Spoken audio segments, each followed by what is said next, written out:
bien fait, il est le Saint des Saints, il est le Roi des Rois, il est le Dieu vivant, il est le Dieu miséricordieux, il est le Dieu trois fois saint. Il est le Seigneur des Seigneurs, il est le Créateur éternel, il a créé tout ce qui vit, tout ce qui existe.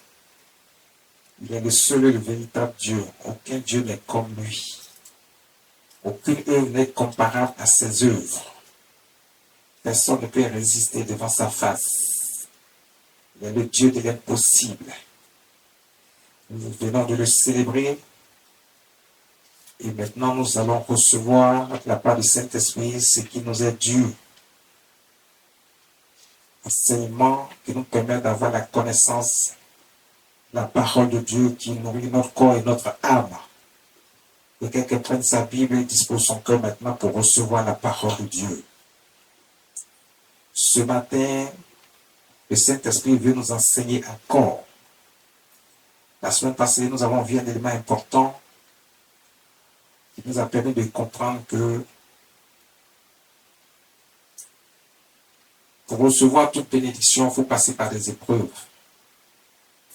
On ne peut pas recevoir de bénédiction sans épreuve. Ce n'est pas possible. Je vais le résumer simplement ainsi, pour ne pas être long, pour que les gens comprennent. Quand on veut recevoir de la part de Dieu, il faut s'attendre à des épreuves.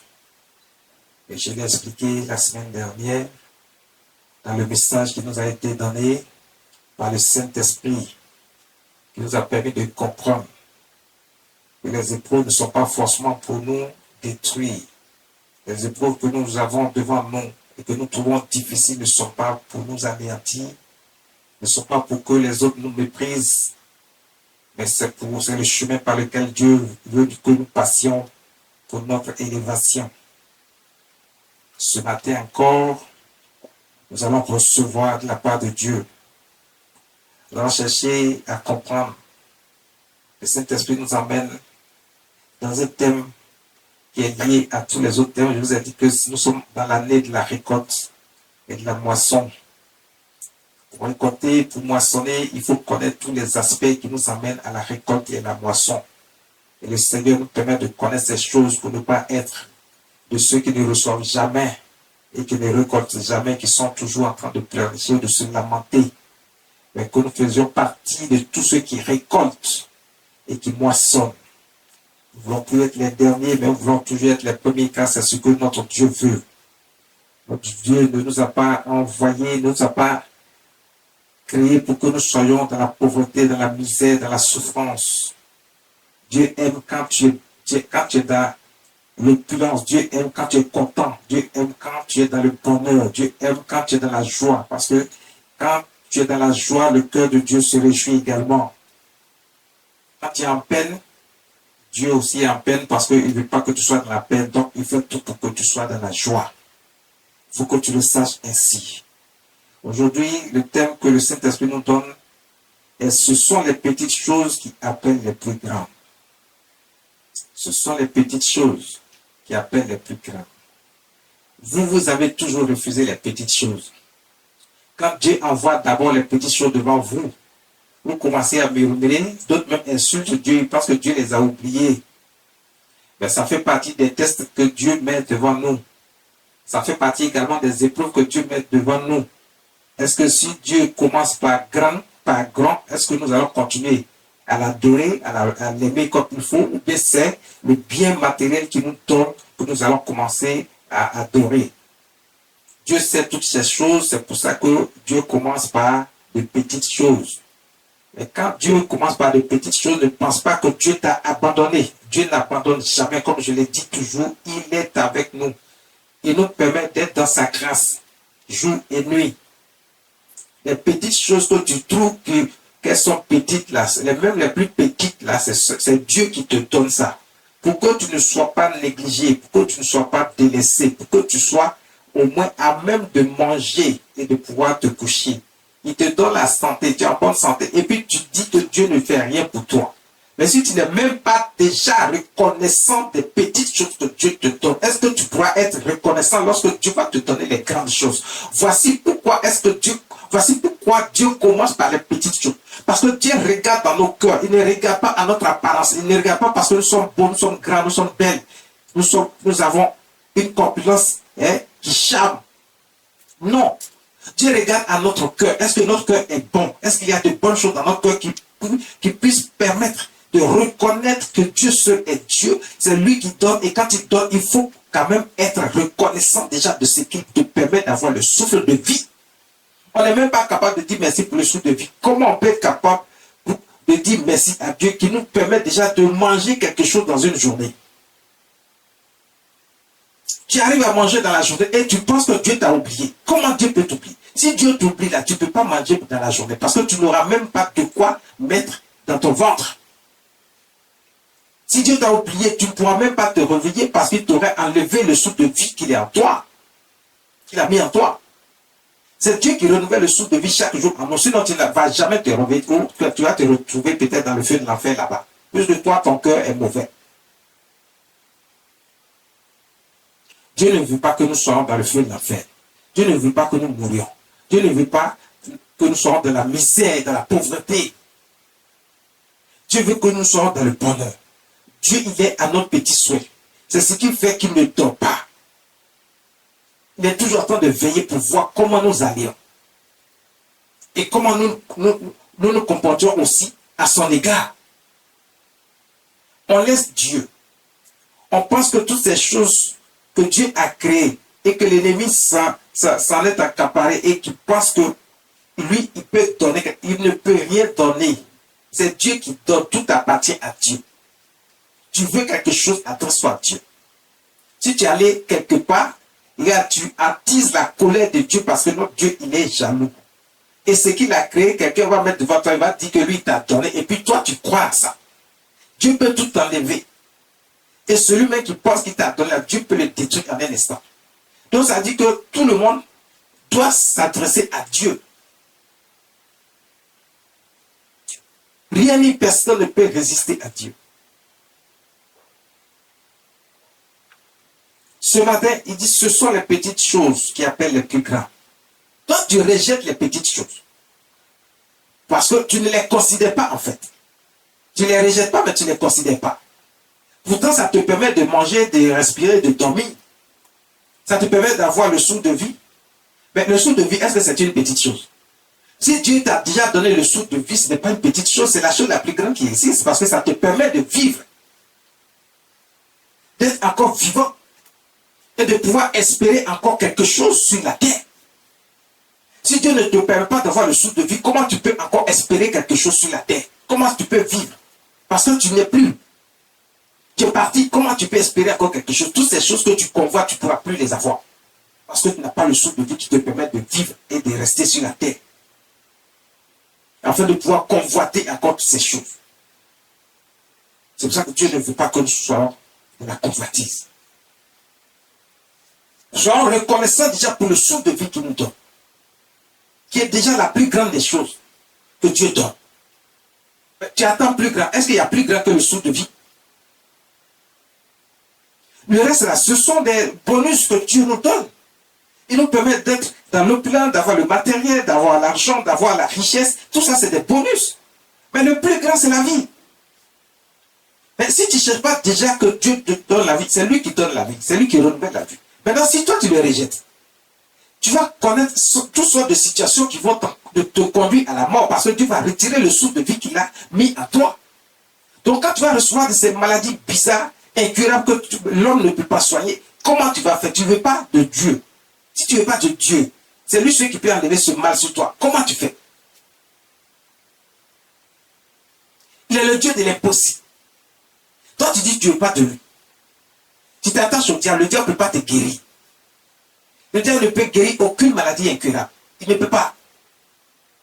Le diable ne peut pas te donner la vie. Il n'a pas la vie. Il peut amener les gens à chercher à t'ôter la vie, mais il ne peut pas te donner la vie.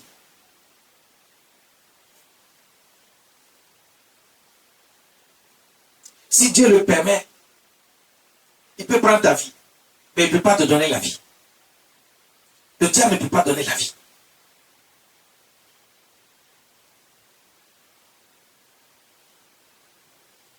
Mais lui-même ne peut pas ôter la vie si Dieu ne lui a pas permis d'ôter la vie à quelqu'un. Il ne peut pas. Il n'a pas ce pouvoir, il n'a pas cette possibilité. Il est bloqué, il est limité. Quand le diable est parti voir Dieu pour dire, laisse-moi toucher Jean, Dieu a dit, fais tout ce que tu veux de lui, mais ne touche pas à son âme. Il ne peut pas. Il n'a pas ses capacités. Il est bloqué. Il est limité. Tant que Dieu lui-même ne lui dit pas, fais ceci, il ne peut pas faire. Alors pourquoi vous attachez à lui? Attachez-vous à Dieu. Lui seul peut sauver. C'est lui qui donne. Dieu veut voir d'abord dans ton cœur. Est-ce que s'il te donne les grandes choses, tu vas continuer à servir Dieu? Tu vas continuer à aimer Dieu? Tu vas continuer à adorer Dieu? Tu vas continuer à aller à l'église? Ou bien tu vas commencer à vivre une vie de débauche et croire que toutes ces choses, tu les as eues par ta propre force? Parce que c'est ce que beaucoup font. C'est ce que beaucoup font. Ils sont attachés aux choses du monde. Au point où ils oublient que c'est Dieu, tout appartient à Dieu et que c'est Dieu qui donne ces choses. Ils pensent qu'ils les ont eues par leur propre force et ils oublient Dieu. Quand tu oublies Dieu, quand une situation va t'arriver et que tu ne peux pas t'en sortir par ta propre force, comment tu fais? À qui tu t'adresses puisque tu as rejeté Dieu? Je vous ai dit dans un message que si tu rejettes Dieu, Dieu te rejette. Parce que c'est toi qui l'as rejeté en premier. Dieu lui tend toujours les mains. Mais si on le rejette, il nous rejette. Tu ne veux pas de Dieu, alors tu vas te débrouiller tout seul. Le livre de Luc chapitre 16, verset 11 à 13.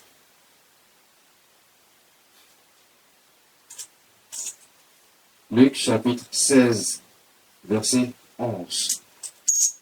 Si donc vous n'avez pas été fidèles dans les richesses injustes, qui vous confiera les véritables? Si vous n'avez pas été fidèle dans les richesses injustes, qui vous confiera les véritables? Qui? Vous convoitez le matériel, vous convoitez les richesses de ce monde. Quelqu'un vous prend par exemple, et vous dit, bon, ok, je vous donne un travail, je vous donne la possibilité de vous faire de l'argent. Et puis vous êtes malhonnête dans cette situation. Vous ne gérez pas le travail qu'on vous a confié de façon honnête. Vous travaillez et vous ne reconnaissez pas que Dieu vous a donné ce travail pour vous permettre d'avoir un peu. Vous commencez à insulter celui qui vous a embauché. Il n'est peut-être pas de Dieu, mais Dieu a permis que vous soyez avec lui pour obtenir ce travail et pouvoir bénéficier de ce dont vous avez besoin pour faire face à vos besoins financiers et matériels.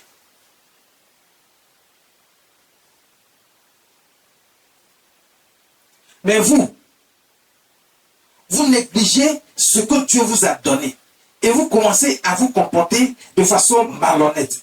Vous n'êtes pas fidèle. Si vous n'êtes pas fidèle dans les richesses injustes, parce que il y a des gens qui pensent que comme lui qui est en face, il n'est pas avec Dieu. Donc lorsque il se présente devant lui, il se dit, bon, comme lui n'est pas avec Dieu, la richesse qu'il a eue là, ça ne vient pas de Dieu. Et comme ça ne vient pas de Dieu, il peut faire ce qu'il veut de cette richesse parce qu'il se dit que lui là, il n'est pas un enfant de Dieu.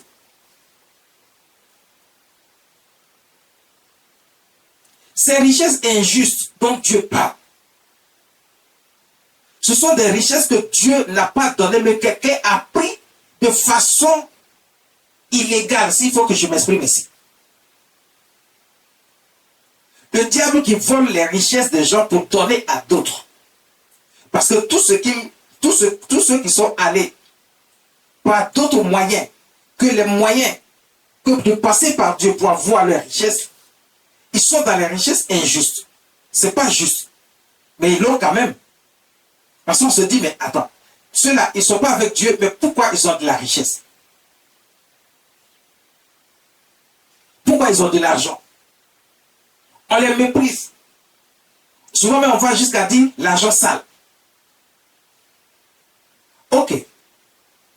L'argent sale, oui, c'est vrai. Ce sont des richesses injustes. Mais Dieu est en train de nous dire ici que ces richesses injustes-là, il faut être fidèle à ça. Parce que si lui n'a pas permis, ces personnes ne peuvent pas avoir ces richesses. Ils pensent qu'ils sont allés chez un féticheur, chez un marabout, ils sont dans des sectes, donc ça leur a permis d'avoir de l'argent. Non. Dieu a permis qu'ils puissent avoir cet argent. Pas pour faire du mal.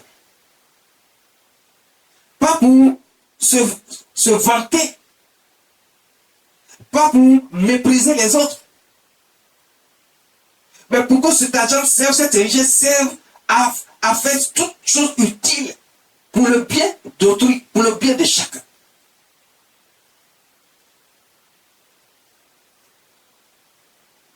Donc si on te met devant cette richesse, il faut que tu arrives à gérer cette richesse comme si ça venait de Dieu. Parce que réellement, ça vient de Dieu. Il ne faut pas rejeter, il ne faut pas mépriser cette richesse.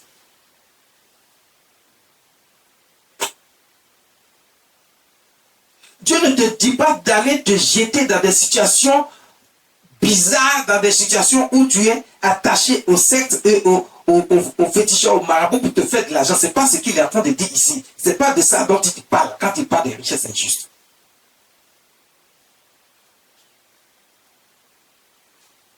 Dieu est en train de te dire, par exemple,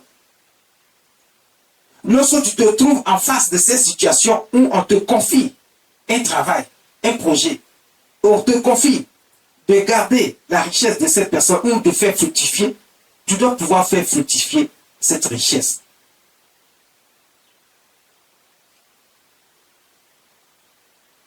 La Bible nous dit que Potiphar, à cause de la présence de Joseph, il était devenu riche parce qu'il prospérait à cause de la présence de Joseph dans sa vie. Mais lui, il n'était pas avec Dieu. Potiphar n'était pas avec Dieu.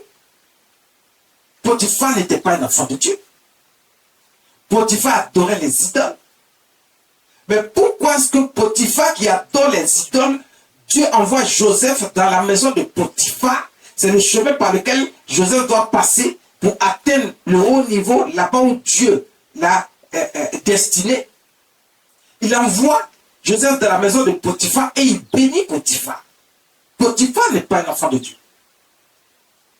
La preuve, Potiphar n'a pas le discernement pour comprendre que sa femme a accusé Joseph injustement. Il va mettre Joseph en prison. Donc ce qui veut dire qu'il n'est pas avec Dieu. Sinon, il aurait consulté Dieu avant d'agir. Mais comme cela faisait partie du plan de Dieu, il a pris Joseph, il a mis Joseph en prison. Mais tout ça fait partie du plan de Dieu. À cause de Joseph, Potiphar, qui n'était pas un enfant de Dieu, prospérait. Ses affaires prospéraient. Joseph n'a pas dit, comme lui là, ce n'est pas un enfant de Dieu. Je suis dans sa maison. Je ne veux pas faire fructifier sa fortune, sa richesse, ses biens, ses entreprises. Parce que lui n'est pas enfant de Dieu. Joseph, il s'est attaché à ce que Dieu lui a confié comme mission. C'est-à-dire à faire ce qui est juste. Il était en face des richesses injustes. Mais c'est lui qui va faire fructifier ces richesses injustes parce que c'est Dieu qui permet à Potiphar d'être béni à cause de Joseph. C'est ce que beaucoup n'ont pas compris jusqu'à ce jour. Ils pensent que les gens qui sont là, ils ne sont pas avec Dieu, mais ils sont riches. Mais c'est à cause de quelqu'un qui est dans leur environnement qui leur parle de Dieu constamment. Et c'est sa présence ou sa personne qui fait que Dieu touche ces personnes pour qu'ils soient bénis, pour qu'ils sachent qu'avec Dieu, on peut avoir la richesse. Avec Dieu, on a tout ce qu'on veut pour notre bonheur et notre épanouissement. C'est Dieu qui donne, personne d'autre. Potiphar avait des affaires, mais ses affaires ne marchaient pas. C'est pourquoi Dieu dit qu'à cause de la présence de Joseph dans la vie de Potiphar dans sa maison, Potiphar prospérait, il était béni à cause de Joseph et ses affaires prospéraient. Parce que Dieu a commencé à bénir Potiphar à cause de Joseph. Donc Joseph était en train, lui il était fidèle aux richesses injustes. Potiphar ne méritait pas cette richesse. Mais à cause de Joseph, Potiphar était béni par Dieu. Et Joseph, c'est lui qui gérait les affaires maintenant de Potiphar. Il faisait en sorte qu'il soit de plus en plus prospère. Et il prospérait. Toutes ses affaires prospéraient. Joseph gérait ça de façon honnête. Il ne dit pas je suis esclave, donc moi je m'en fous. C'est pas à moi de gérer les affaires de ceci. Mais tu es esclave. Tu dois faire ce que ton maître dit. Mais il a fait avec honnêteté. Il a fait de la justice de Dieu. Il a fait fructifier les affaires de son maître, Potiphar. Et Dieu bénissait Potiphar. Dieu nous demande de ne pas être injuste dans les richesses injustes.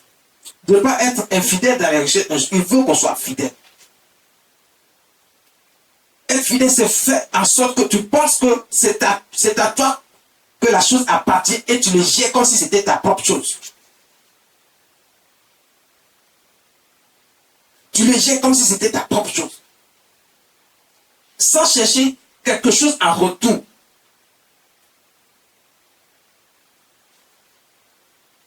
Et quand tu vas le faire, ton maître qui te voit en train de faire les choses comme si c'était pour toi-même, il va te confier encore des choses plus grandes. Et qui sait, il va peut-être te permettre d'avoir ta propre chose qui va te revenir à toi. On a vu des gens qui ont tellement bien géré les affaires de leur maître, de leur patron, que ce dernier a fini par leur confier des choses plus grandes, et non seulement des choses plus grandes, mais il leur a permis d'avoir leur propre business, leur propre affaire.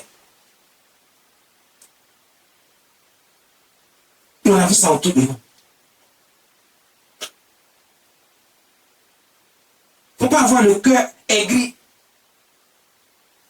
jaloux, pour essayer de faire tomber l'autre parce que tu crois qu'il est en train de réussir et toi tu ne réussis pas. Il ne faut pas être envieux de l'autre parce que tu crois qu'il est en train de réussir et toi Dieu t'a oublié. Et non, Dieu ne t'a pas oublié. C'est toi qui négliges Dieu, c'est toi qui as oublié Dieu. Au point où, ça veut dire que ta présence là, ça fait que Dieu est en train de bénir quelqu'un à côté de toi et toi tu es aigri en même temps. Tu n'es pas fidèle dans les richesses injustes. Sois fidèle. Dieu te permettra, toi. Donc, quand on parle quand Dieu parle de ces richesses injustes, il va finir, pendant que à cause de toi, il est en train de bénir les autres à côté de toi, autour de toi. Ils sont en train de devenir puissamment riches. Toi, c'est les plus petites choses que Dieu te confie.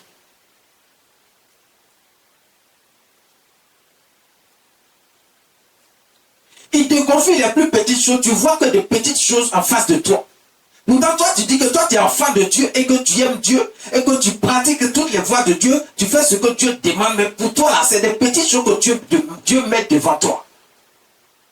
Et puis, tu vois que ce n'est que de petites choses insignifiantes, parfois.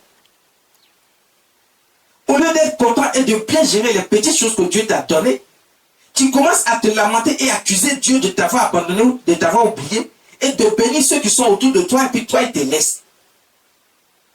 Mais ce sont ces petites choses-là que Dieu prend pour te mettre à l'épreuve et pour te tester, pour voir si tu es capable de gérer ces petites choses qu'il te donne. Mais toi, tu considères que ce sont des petites choses et que Dieu t'a oublié. Dieu ne te considère pas, il ne fait rien avec toi. Comme le dit certains. Et tu crois tellement que Dieu ne fait rien avec toi, au point où tu rejettes Dieu.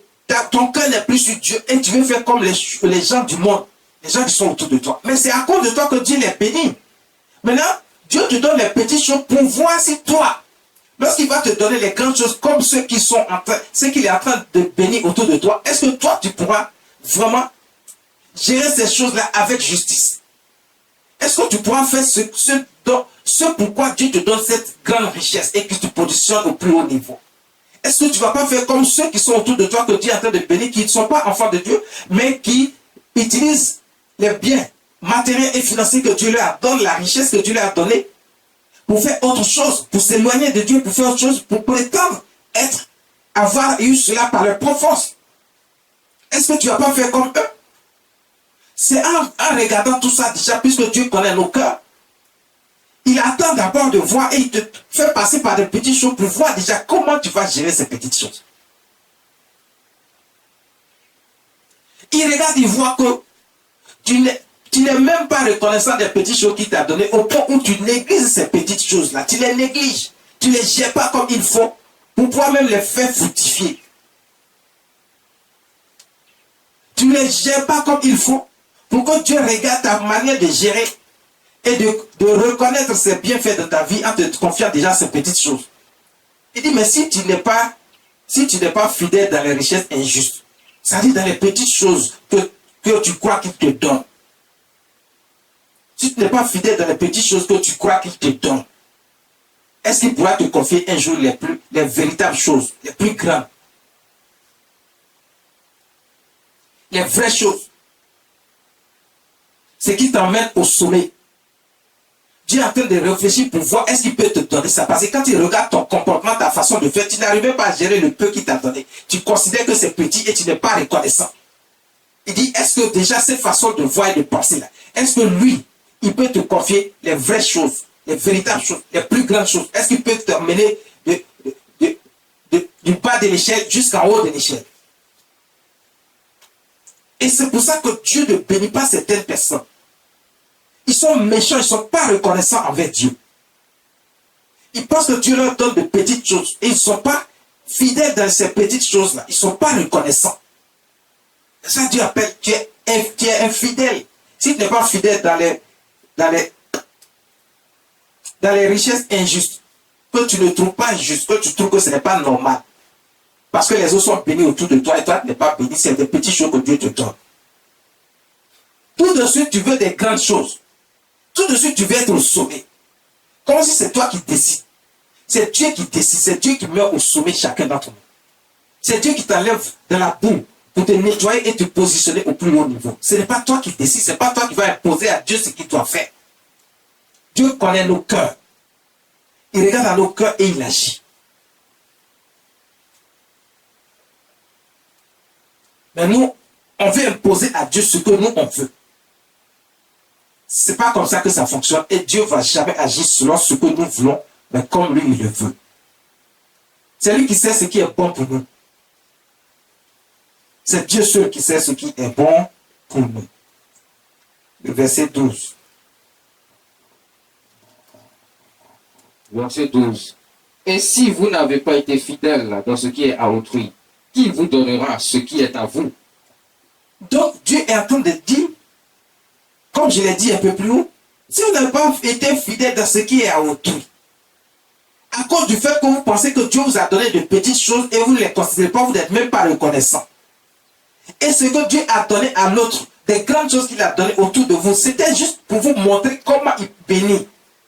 Et à cause de vous, il a béni puissamment ces personnes qui sont autour de vous. Et vous êtes devenus aigris, vous êtes devenus envieux, vous ne les aidez pas à faire fructifier leurs affaires. Et vous pensez même que Dieu devait vous positionner là où eux ils sont. Dieu dit, si tu n'es pas fidèle dans ce qui appartient à autrui, qui te confiera ce qui est à toi? Quand Dieu dit ce qui est à toi, Dieu a déjà prévu que, quand on te dit par exemple, on a prophétisé sur ta vie, on dit, bon, Dieu va te lever, tu seras positionné à un très haut niveau. C'est une réalité. Donc ça dit que Dieu a déjà prévu que toi tu sois à un plus haut niveau. Dieu a déjà prévu que toi tu puisses recevoir des grandes choses. Dieu a déjà prévu que toi tu quittes la boue, être nettoyé pour être positionné au premier rang. Dieu a déjà planifié tout pour que toi tu sois quelqu'un qui soit dans la grande richesse, de la puissance financière. Et qu'il soit puissant. Il a déjà planifié tout ça. Mais il voit, il regarde, tu n'es même pas capable de gérer pour quelqu'un. Tu n'es même pas capable d'apprécier ce que l'autre a. Ni même de pouvoir gérer, de pouvoir l'aider à fructifier ce qu'il a. Tu es aigri, tu es méchant. Tu veux que Dieu te donne pour toi tout de suite. Mais Dieu, il veut te mettre à l'épreuve. Il continue de nous mettre à l'épreuve pour voir. Il dit, mais qui te confiera ce qui t'appartient? Ce qui est pour toi. Parce que ce qui est pour toi, toi tu ne sais même pas encore. C'est ce que la prophétie t'a dit. Et c'est vraiment ça qui est pour toi. Mais tu n'es pas fidèle dans ce qui est autour de toi, dans ce que tu vois, dans ce que tu vis présentement. Tu es méchant. Tu es aigri. Tu n'es même pas reconnaissant envers le peu que Dieu te donne. Mais il ne va pas pouvoir te donner ce qu'il a prévu pour toi. Donc ce qui est à toi, il va prendre pour donner à quelqu'un d'autre. Et tu vas te rendre compte qu'autour de toi, les gens sont en train d'être bénis. Et toi, tu n'es jamais béni. Parce que ce qu'il y a dans ton cœur ne permet pas à Dieu de te donner ce qui est à toi. Tu n'es pas capable d'apprécier pour l'autre. Tu n'es pas capable d'apprécier ce que l'autre a, que Dieu a permis qu'il puisse avoir. Tu n'es pas capable d'apprécier qu'il est en train de réussir. Et de bénir Dieu pour sa réussite. Il y a des gens, ils ne vont jamais bénir Dieu pour la réussite de quelqu'un. Mais ils deviennent envieux et aigris.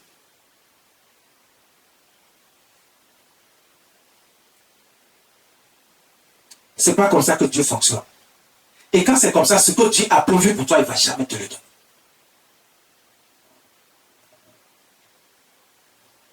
Quand tu commences à être envieux, c'est pour les autres que tu vois.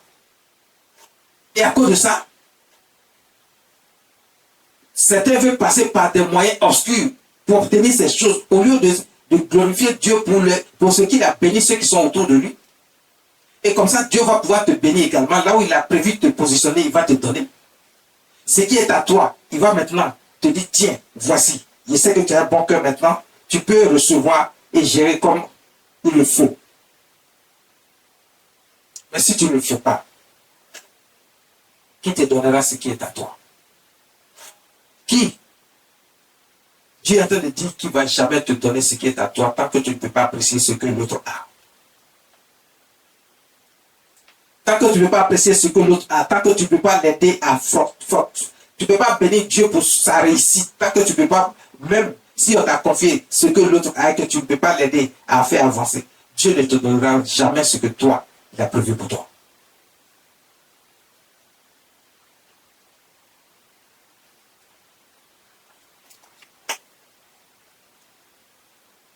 Ce sont les petites choses qui appellent les plus grandes. Et les petites choses, tu les négliges. Tu deviens aigri quand tu vois la réussite des autres. Tu ne peux pas bénir Dieu pour leur réussite et apprécier ce qu'ils ont. Il faut apprécier ce qu'ils ont. C'est comme ça que Dieu pourra te bénir. Il faut apprécier ce qu'ils ont. C'est comme ça que Dieu pourra te bénir.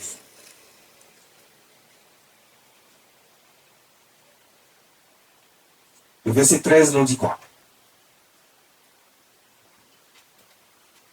Verset 13. Nul serviteur ne peut servir deux maîtres. Nul serviteur ne peut servir deux maîtres. Tu ne peux pas dire, bon, toi tu as un pied avec Dieu, avec Jésus, et puis ton autre pied se trouve quelque part là-bas. Tu es envieux à cause de ce que tu crois voir de l'autre côté, et maintenant ton cœur est départagé entre deux personnes. Dieu dit, on ne peut pas servir deux maîtres. Si vous croyez que quelqu'un d'autre est un maître, qui peut se comparer à Dieu, adorez-le lui seul. Écartez-vous de Dieu. Mais si vous pensez que c'est Dieu qui est Dieu, lui seul est Dieu, Dieu dit c'est lui seul que vous devez adorer, vous ne pouvez pas partager avec quelqu'un d'autre.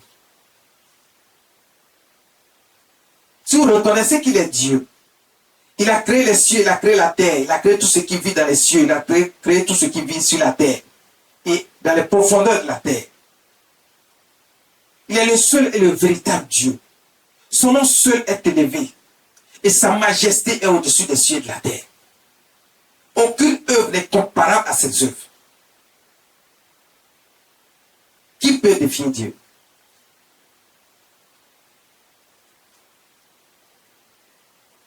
Tu dois faire le bon choix et reconnaître qu'il est le seul et le véritable Dieu et le servir lui seul. Mais pas le servir pendant que tu es en train de servir tes ancêtres qui ne sont pas des dieux. Tu ne peux pas les servir pendant que tu es en train de servir d'autres soi-disant dieux créés par les mains des hommes. Tu ne peux pas les servir Dieu et t'attacher encore aux œuvres du diable et croire que tu es, tout ça, c'est la même chose. Non.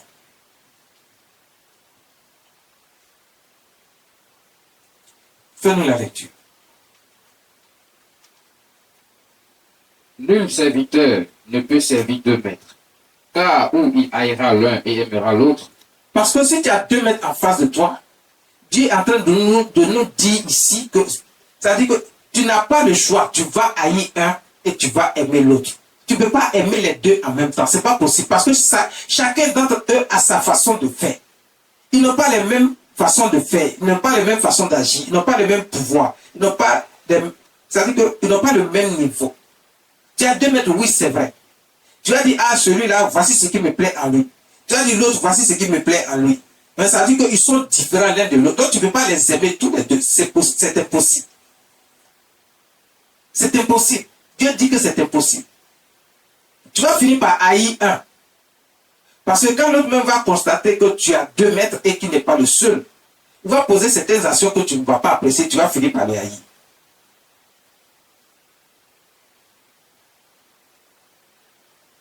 Est-ce que ce n'est pas ce que l'homme a fait lorsqu'il s'attache aux œuvres de ce monde au point d'oublier Dieu? Est-ce que non? Il y a des gens qui ont commencé à haïr Dieu depuis toujours. Ils ne veulent même pas entendre parler de Dieu, ils ne veulent pas entendre parler de Jésus. Quand on leur parle de Jésus, ils sont aigris en même temps. Parce qu'ils ne peuvent pas servir de maître. Ils se sont attachés aux œuvres du monde. Ils se sont attachés au diable.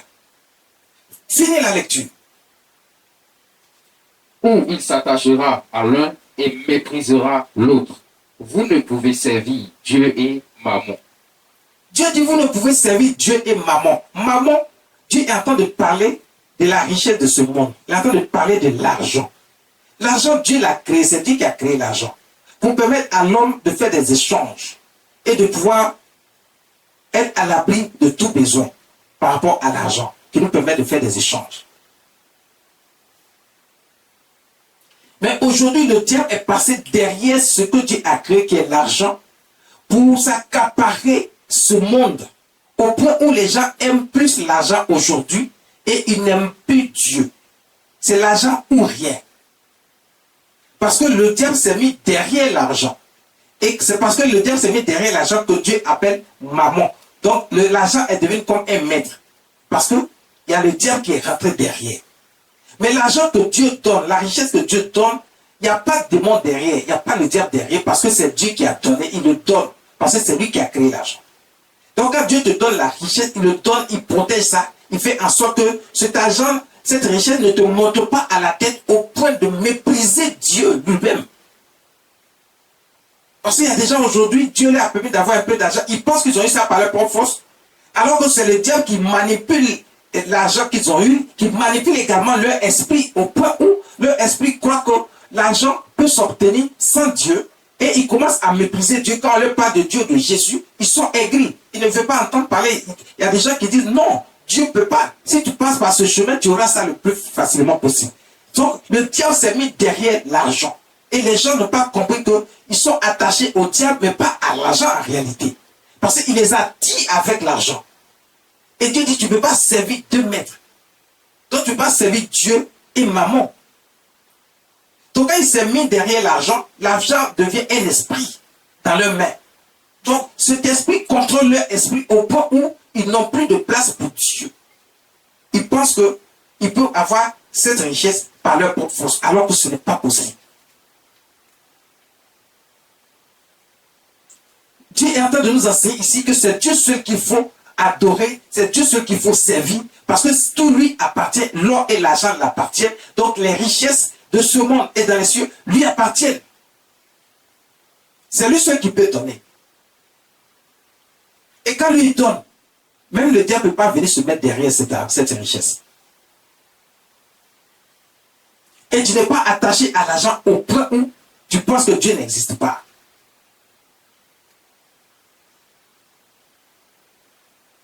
Voilà à quel niveau sont arrivées certaines personnes et leurs pensées. Maintenant, pour les ramener à la raison, Dieu les emmène à perdre tout ce qu'ils ont pour comprendre que ce n'est pas le diable qui leur a donné. Et cet argent n'appartient pas au diable. Mais le diable même n'est même pas un maître.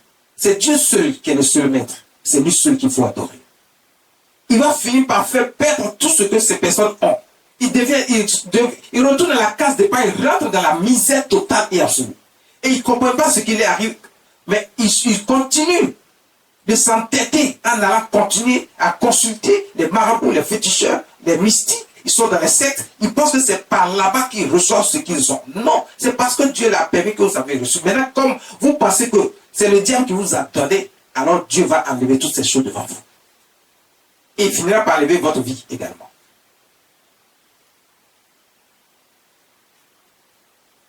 Il faut aimer Dieu, s'attacher à Dieu, lui seul. Il faut apprécier déjà le petit que Dieu t'a donné. Et quand tu vas apprécier, parce que c'est une preuve que Dieu te donne, et quand tu vas apprécier ce que Dieu a donné à celui qui est autour de toi, et que tu ne vas pas devenir envieux et aigri, quand tu vas pouvoir gérer ce qui appartient à autrui que Dieu t'a confié, et que tu le gères comme si c'est ton propre bien, et que tu le fais comme il se doit, Dieu va te bénir, va te positionner là où il a prévu de te positionner, va t'élever au plus haut niveau. Parce que quand Dieu va t'élever, les autres seront toujours en bas de toi. Ceux qui te méprisaient auront la honte et la confusion dans leur esprit. Ils ne vont pas comprendre comment Dieu a fait pour te positionner à ce niveau-là. Parce que tu n'as pas été envieux envers la richesse de quelqu'un. Au contraire, tu les as appréciés à leur juste valeur. Et tu as fait ce que Dieu veut. Tu as continué à marcher selon les voies de Dieu, à pratiquer les voies de Dieu. Et Dieu t'a béni. Dieu te confie maintenant pour toi. Ce qui est pour toi là, il vient te donner maintenant. Pour dire, bon, quand j'étais mis à l'épreuve, j'ai vu que tu n'as pas été aigri, tu n'as pas été envieux. Tu as pu apprécier pour les autres. Tu as même géré pour les autres. Tu as fait toutes choses de bon cœur. Tu as partagé le peu même que je t'ai donné là. Des petites choses que tu appelles que certains appellent des petites choses. Toi, tu as accepté ces petites choses. Tu les as gérées comme il se doit. Et tu as partagé même ces petites choses avec d'autres personnes. Tu l'as fait avec ton cœur. Je peux te confier encore de plus grand maintenant. Et Dieu va commencer à te bénir. Ce qu'il a prévu pour toi, qui est pour toi là, il va commencer à te donner ça pour que tu puisses devenir plus grand et que tu sois au plus haut niveau. Et quand tes ennemis et tes adversaires vont te voir, ils seront encore plus aigris et dans la confusion. Ils vont savoir que Dieu est Dieu. C'est lui qui rabaisse, c'est lui qui élève.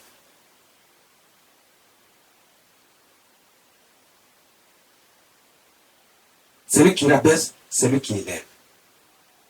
Aujourd'hui, Dieu a décidé de t'élever. Parce que tu as passé les tests qu'il t'a donné. Tu es arrivé au niveau qu'il faut pour qu'il donne ce qui est à toi. Et tu vas commencer à voir si maintenant tu es prêt à gérer ce qui est à toi. Toi qui n'es pas encore à ce niveau, tu as encore du travail à faire. Après avoir écouté ce message, je pense que tu sais désormais qu'est-ce que tu as fait pour pouvoir atteindre ce niveau. Pour que tu saches que Dieu seul bénit. Il est le seul maître. C'est à lui seul qu'il faut s'attacher.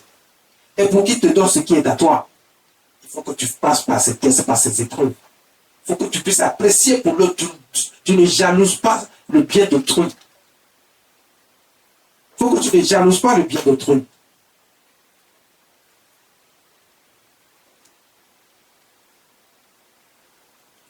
Il faut que tu ne jalouses pas le bien d'autrui. Il faut que tu ne jalouses pas les affaires d'autrui. Il faut que tu ne jalouses pas l'autre parce que Dieu est en train de le bénir à côté de toi.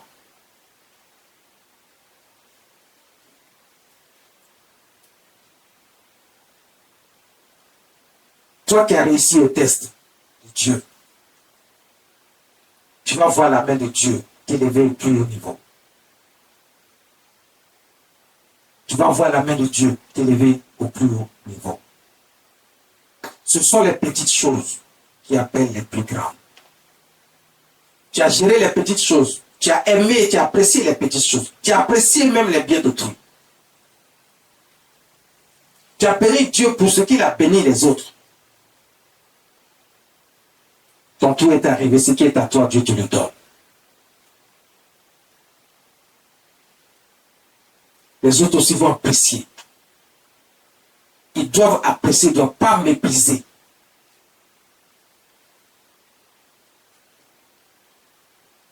Dieu te met à ce niveau pour que tes ennemis soient dans la confusion totale, soient dans la honte. Eux qui t'ont méprisé, qui ont pensé que tu n'allais jamais rien devenir.